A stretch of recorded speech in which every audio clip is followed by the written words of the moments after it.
আপনার পায়ের ঠিক নিচে মাটির কয়েক ফুট গভীরে সম্পূর্ণ ঘুটঘুটে অন্ধকারে বাস করে এমন এক প্রাচীন জাতি, যাদের সাম্রাজ্য এই পৃথিবীতে মানুষের চেয়েও কোটি বছর পুরনো। তারা কোনো আওয়াজ করে না, তাদের কোনো চাবুকধারী রাজা নেই, অথচ তাদের গোপন নেটওয়ার্ক পৃথিবীর যে কোনো সুপার কম্পিউটারের চেয়েও দ্রুত কাজ করে। আমরা প্রতিদিন এদের পায়ের নিচে পিষে দিয়ে চলে যাই, কিন্তু কখনো খেয়ালই করি না যে আমাদের চোখের আড়ালে প্রতিনিয়ত গড়ে উঠছে এক নিখুঁত এবং ভয়ঙ্কর অদৃশ্য সাম্রাজ্য। হ্যাঁ, আমরা কথা বলছি এক অবহেলিত জীব, পিঁপড়াকে নিয়ে। তবে আজ কোনো সাধারণ তথ্য নয়। আজ আমরা উন্মোচন করব এদের মস্তিষ্কের সেই ডার্ক সাইকোলজি, যা এদেরকে এই প্রকৃতির বুকে অপরাজয় করে তুলেছে। বিজ্ঞান বলে একটা পিঁপড়া কখনো ঘুমায় না। তাদের এই অন্তহীন জেগে থাকার রহস্যটা কি? তাদের কোনো বস বা লিডার নেই যে প্রতিদিন সকালে এসে তাদের কাজের টার্গেট বুঝিয়ে দেবে।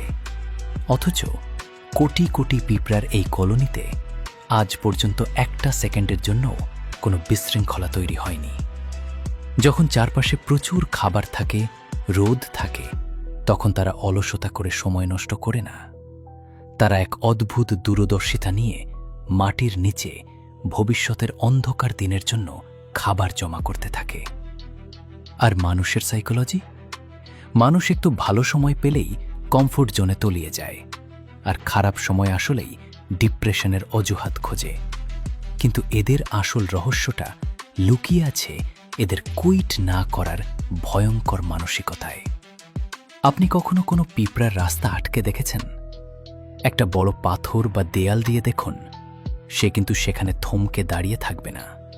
সে দেয়াল বেয়ে ওপরে উঠবে, নিচ দিয়ে সুড়ঙ্গ করবে, নয়তো সম্পূর্ণ নতুন একটা রাস্তা তৈরি করে নেবে। যতক্ষণ না সে তার লক্ষ্যে পৌঁছাচ্ছে, সে থামবে না। হাল ছেড়ে দেওয়া বা পিছিয়ে যাওয়া, এই শব্দগুলো তাদের ডিএনএতেই নেই। এরা নিজের ওজনের চেয়ে 20 গুণ বেশি ভারী বোঝা পিঠে নিয়ে মাইলের পর মাইল হেঁটে চলে, কারণ তারা তাদের আকৃতির সীমাবদ্ধতাকে কখনো তাদের লক্ষ্যের সামনে দাঁড়াতে দেয় না।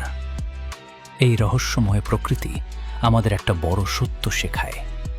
রাজত্ব করার জন্য বিশাল আকৃতির বা বাঘ সিংহের মতো গর্জনের প্রয়োজন নেই। প্রয়োজন শুধু এক তীব্র নীরব শৃঙ্খলা আর অপরাজেয় ফোকাস। সমাজ আপনাকে যতই ছোট করে দেখুক, অবহেলা করুক, আপনার ভেতরের মাইন্ডসেট যদি এই ক্ষুদ্র জীবের মতো শক্তিশালী হয়, তবে শূন্য থেকে উঠে এসে আপনিও একদিন নিজের এক বিশাল সাম্রাজ্য খাড়া করতে পারবেন। আকার ছোট হলেও ভেতরের মানসিকতা যেন সিংহের চেয়েও বিপজ্জনক হয়। অবহেলা ছুঁড়ে ফেলে নিজের রাজত্ব গড়ার এই গোপন দূরযাত্রা আজ থেকেই শুরু হোক। প্রকৃতি আর বন্যজীবনের এমন সব রহস্যময় সাইকোলজিক্যাল ভিডিও সবার আগে পেতে আমাদের পেজটি এখনই ফলো দিয়ে রাখুন।